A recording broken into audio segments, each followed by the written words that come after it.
Hi, here at Grain Animals we have 42 varieties of daffodils, and we're going to look at a few of them today. One of my favorites is Lingerie, a large 4-inch double with white petals with an inside petal of yellow.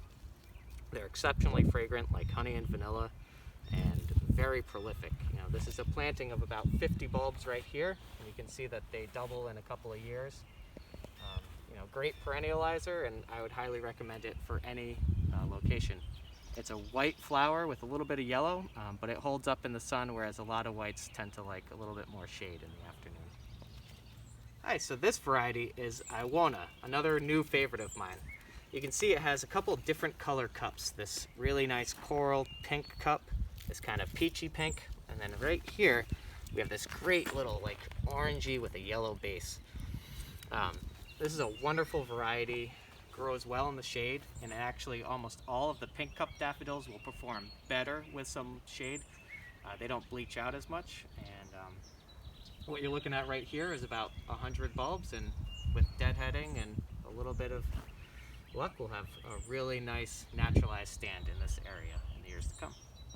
This variety here is Division 8 Tazetta. This is called Falcon Net. It has multiple blooms per very tall stem, small cup, and I just love this one. It's a bright, cheery, well-behaved daffodil. Always stands up tall, and one of the things that's really great about it is that it does well in partial shade. This variety here is Sir Winston Churchill, a double with multiple flowers per stem, exceptionally fragrant. You can tell that we really like our white daffodils here as they're a little less common. Next to it is Camassia. This is a blue. We also have a white in here. These flowers bloom about 3 weeks later than these daffodils, and so in this one space we can double plant our bulbs, which allows us to get a little bit more bang out of this square footage, so that the season will be prolonged even though we're only using the same footprint with minimal work. This variety here is Division 5 Tazetta, multiple flowers per stem. This is called Hoe Era. I love this one here. It's got, the petals go back in this little cup of yellow. It's just gorgeous. It's mixed in here with some Japanese painted fern, the ghost. And once the flowers are done and the foliage starts to fall down, the ferns will come up and completely cover over that foliage, so you don't have to worry about really that messy look that you get.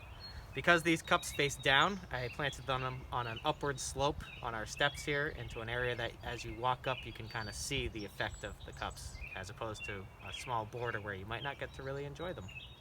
So this time of year we barely notice the topiary because our attention is focused on the daffodils and other blooms.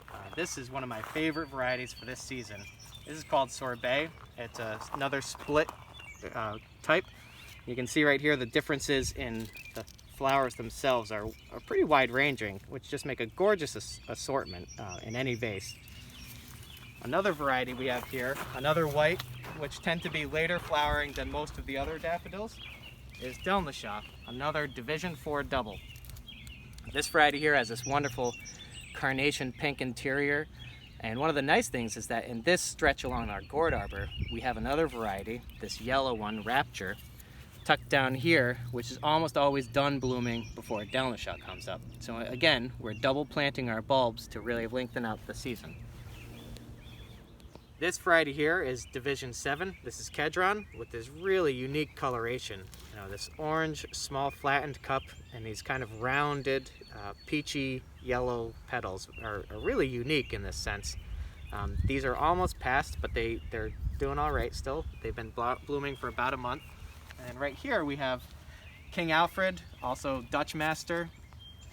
These are our typical Division 1 trumpet daffodils that everybody's most in love with. The gold color, gold cup, yellow petals, and this also does well in the shade here for us. This variety here is another double, Division 4. This is called Tahiti. This is one of the best commercial variety doubles that there is out there. An exceptionally strong producer, great perennializer. We started with 500 bulbs here, and we have about 1,000 blooms already. Wonderful orange inset petals among the yellow, creamy, buttery petals on the exterior.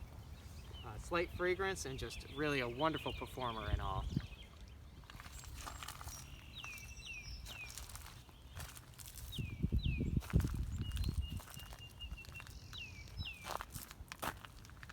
So here we have rainbow of colors, a split collar daffodil, still looking very nice in our garden.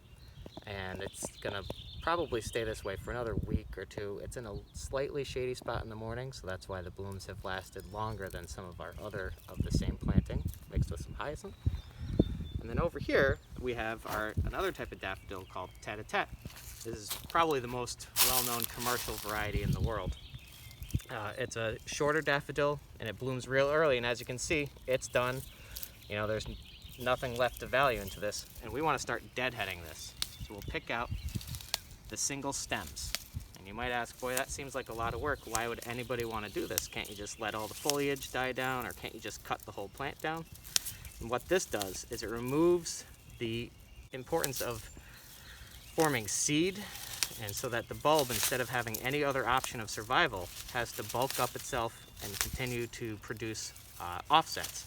And the more bulbs you get, the more blooms you get the following year. So for every year that you do this, where you just do some simple deadheading and let the foliage die as normal, you continue to amass a greater collection.